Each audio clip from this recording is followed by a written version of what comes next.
Hello বন্ধুরা, আপনারা সবাই কেমন আছেন? আমি ভালো আছি। তো এখানে দেখো, মাটির উপরে প্রথমে মাটিটা করে নিয়েছে, তারপরে মাটির উপরে প্লাস্টিক দিয়ে পরে টমেটোর চারা লাগাচ্ছে। দেখতে পাচ্ছ বন্ধুরা? এইভাবে টমেটো চাষ করলে ঘাসটা কম হয়, সেজন্য এইভাবেই টমেটো চাষ করে।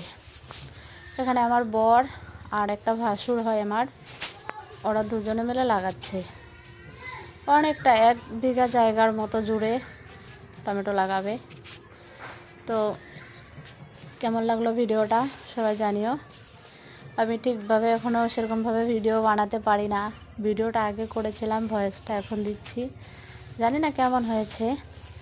তো যদি ভালো লাগে আপনাদের পাশে থাকবেন আমার, এটাই আশা করব। সবাই ভালো থাকবেন, রাখছি এখন।